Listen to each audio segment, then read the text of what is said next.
Halo, selamat malam. Kembali lagi bertemu dengan saya, Galuh Anindya, pada mata kuliah Sistem Informasi Bisnis.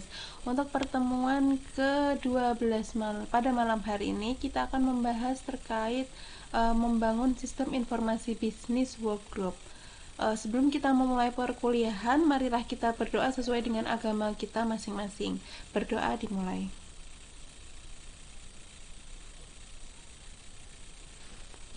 Berdoa selesai. Baik, untuk minggu lalu kita sudah membahas terkait sistem informasi bisnis workgroup, dan pada minggu kali ini kita akan membahas terkait untuk membangun sistem informasi bisnis workgroup tersebut begitu. Jadi sistem informasi bisnis workgroup itu suatu sistem yang dirancang untuk membantu kelompok kerja dalam menjalankan tugas dan juga operasi bisnis mereka secara lebih efektif maupun efisien. Sistem ini dapat mencakup berbagai aplikasi seperti manajemen proyek, kolaborasi dokumen, manajemen data, komunikasi internal.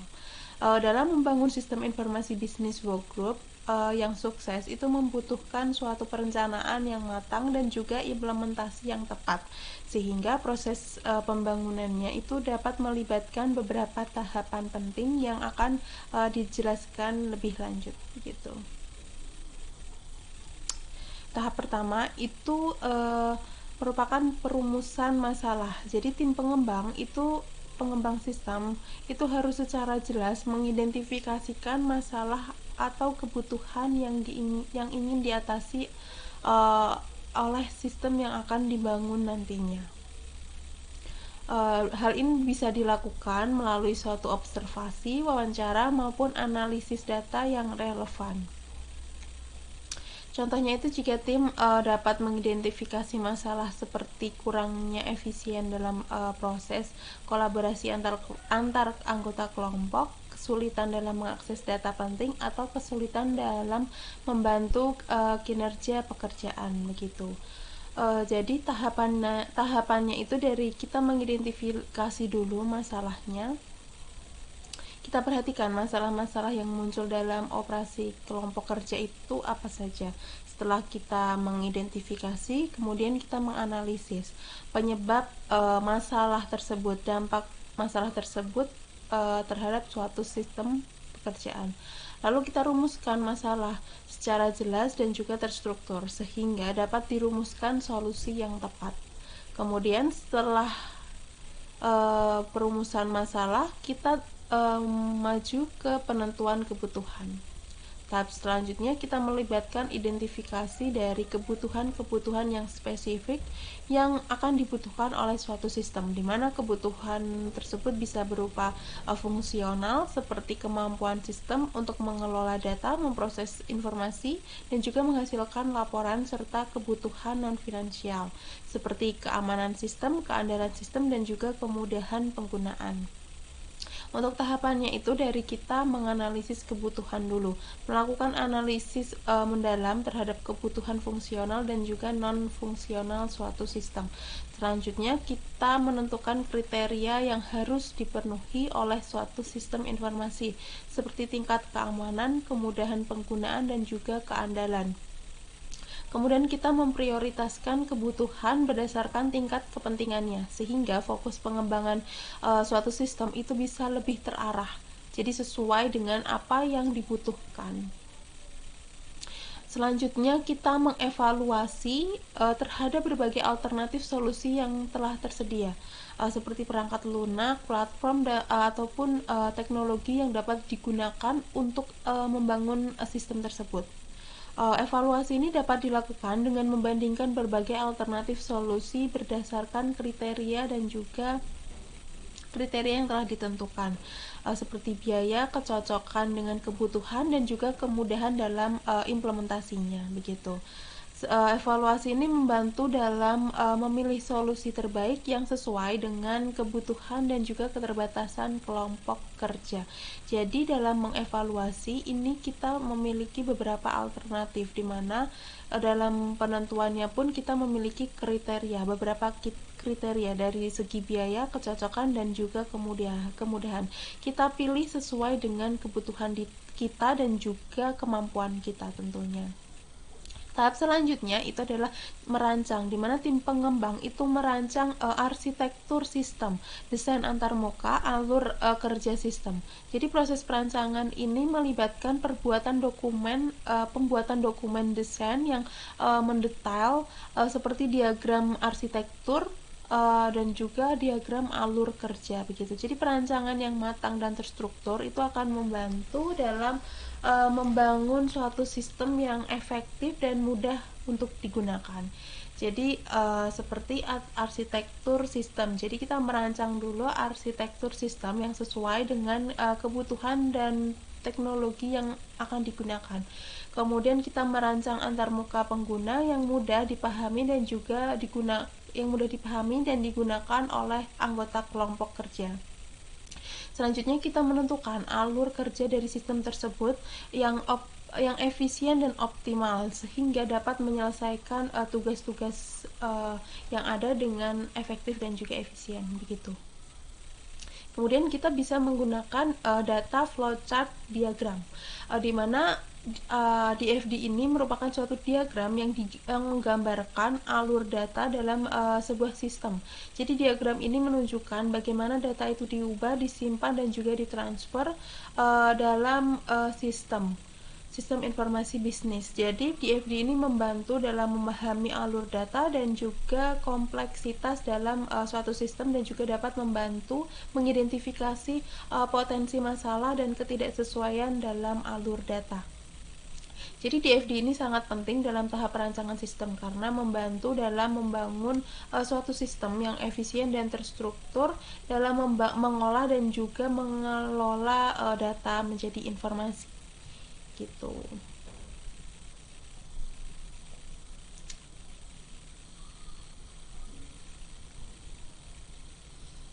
Jadi DFD ini merupakan suatu alat grafis yang dapat digunakan untuk mengembangkan aliran data dalam sistem proses yang terjadi dan juga interaksi antar proses dan data.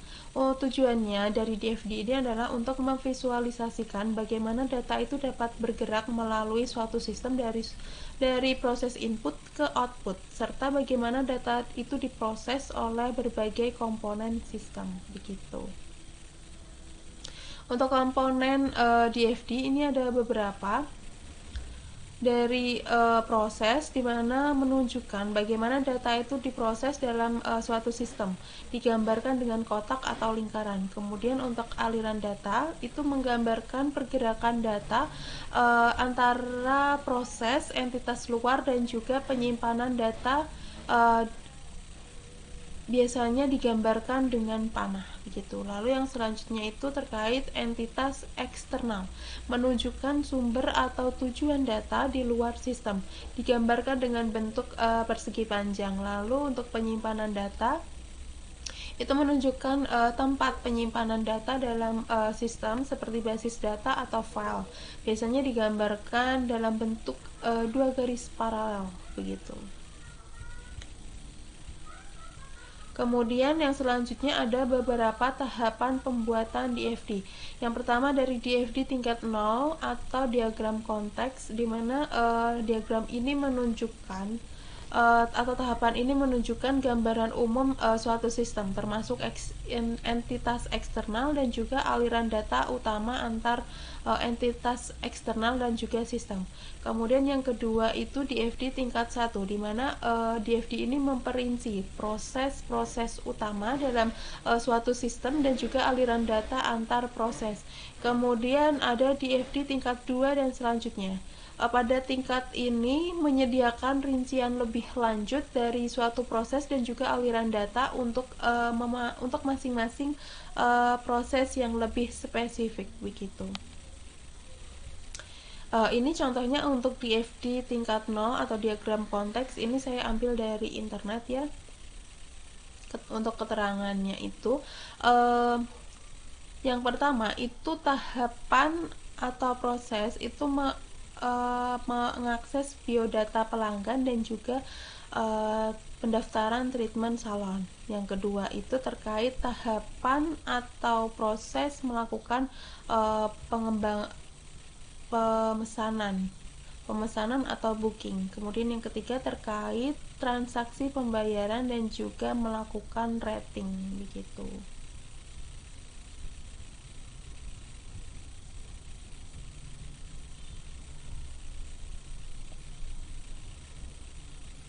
Kemudian yang selanjutnya untuk DFD tingkat 1, pada tahap ini pelanggan akan memasukkan biodata diri seperti nama, alamat, nomor HP, dan juga alamat email.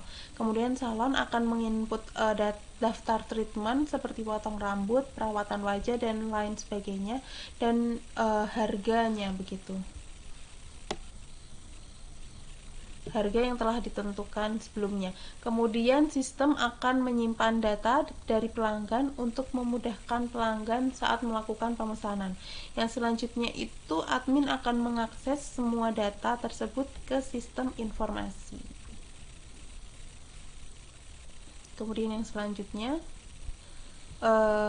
untuk DFD yang selanjutnya ini tahapan dalam melakukan pemesanan. Jadi sistem itu akan dengan sendirinya akan melakukan input pemesanan dari pelanggan setelah pelanggan itu menginput order salon ke dalam dengan melakukan pemesanan treatment. Kemudian admin akan menyalurkan orderan kepada salon, kemudian salon akan melakukan konfirmasi dan melayani orderan tersebut begitu. Kemudian untuk penggunaan dari DFD itu dari perencanaan, di mana menggunakan DFD itu untuk merencanakan dan mendefinisikan kebutuhan suatu sistem. Lalu untuk komunikasi, menggunakan DFD itu untuk berkomunikasi dengan stakeholder tentang bagaimana sistem akan bekerja. Kemudian dokumentasi, di mana DFD ini sebagai bagian dari dokumentasi sistem untuk referensi dan juga pemeliharaan di masa depan. Kemudian pada tahap selanjutnya itu pengembang itu akan menerjemahkan desain sistem ke dalam kode program, di mana pemrograman itu melibatkan penulisan kode program menggunakan bahasa pemrograman yang sesuai dengan platform dan teknologi yang dipilih. Ada pengembangan kode, jadi menulis kode program sesuai dengan desain sistem yang dibuat. Kemudian kita melakukan pengujian kode program untuk memastikan kode berfungsi dengan baik dan sesuai dengan kebutuhan. Lalu yang selanjutnya membuat dokumentasi kode program yang jelas dan mudah dipahami untuk memudahkan pemeliharaan dan pengembangan di masa depan.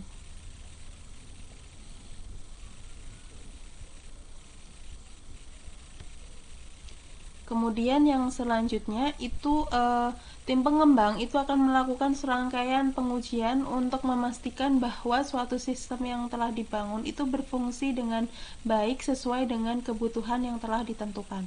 Jadi pengujian ini dapat dilakukan dalam beberapa tahap seperti pengujian unit, integrasi sistem, dan juga penerimaan. Untuk pengujian ini membantu dalam mengidentifikasi dan memperbaiki kesalahan atau bug sebelum sistem itu diimplementasikan. Jadi dalam pengujian kita mengidentifikasi dulu bug untuk menentukan dan memperbaiki kesalahan atau bug dalam sistem. Lalu kita validasi fungsi, memastikan bahwa sistem itu berfungsi sesuai dengan kebutuhan yang telah ditentukan.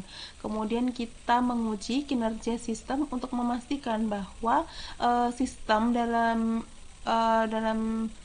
hal ini itu dapat bekerja dengan baik di bawah beban kerja yang tinggi. Kemudian kita menguji dari segi keamanan sistemnya untuk memastikan bahwa sistem itu sudah terlindungi dari ancaman keamanan cybercrime begitu. Kemudian pada tahap selanjutnya kita mengimplementasikan sistem informasi bisnis tersebut pada lingkungan kerja. Jadi implementasi ini dapat dilakukan secara bertahap, tergantung dari skala sistem dan juga kebutuhan kelompok kerja.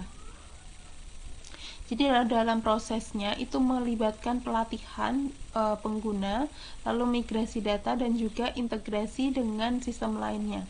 Kemudian ada beberapa tahapan dalam pengimplementasian tersebut dari segi proses instalasi dan juga konfigurasi sistem. Kemudian kita melakukan pelatihan pengguna dan menggunakan sistem yang benar. Kita memindahkan data dari sistem lama ke sistem baru. Kemudian kita integrasikan sistem informasi baru ini dengan sistem informasi yang lainnya. Lalu tahap yang selanjutnya itu kita melakukan pemeliharaan, di mana pemeliharaan ini merupakan suatu proses yang berkelanjutan untuk menjaga sistem itu tetap berfungsi dengan baik dan dapat memenuhi kebutuhan dari suatu kelompok kerja. Jadi dalam pemeliharaan ini ada beberapa jenisnya. Dari pemeliharaan preventif, yaitu melakukan pemeliharaan rutin untuk mencegah masalah. Kemudian ada korektif, di mana melakukan perbaikan terhadap suatu sistem yang telah terjadi. Kemudian kita dapat melakukan peningkatan suatu sistem untuk dapat meningkatkan performa dan juga fungsi dari sistem tersebut.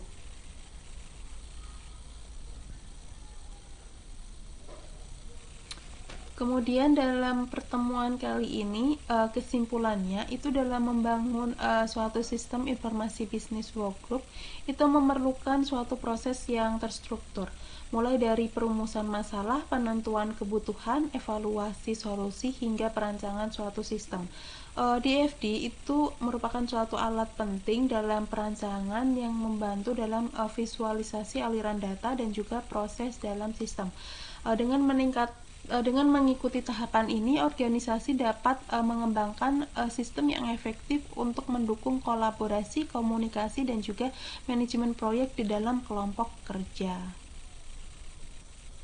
Baik, sekian untuk pertemuan ke-12 pada malam hari ini. Untuk tugasnya saya rasa nanti akan saya share, karena saya rasa untuk setelah tes ini harus ada tugas ya, untuk nilai tugas. Jadi nanti bisa buat untuk mengatrol nilai teman-teman begitu. Untuk tugasnya nanti akan saya share lagi di grup WA begitu, atau kalau sudah saya upload di Siakat nanti akan saya kabari begitu. Mungkin apabila ada pertanyaan bisa langsung bisa langsung diketik, ditujukan begitu ya di kolom YouTube maupun di Siakat, nanti akan saya jawab. Mungkin sekian untuk malam hari ini, kurang lebihnya saya mohon maaf. Akhir kata, wassalamualaikum warahmatullahi wabarakatuh.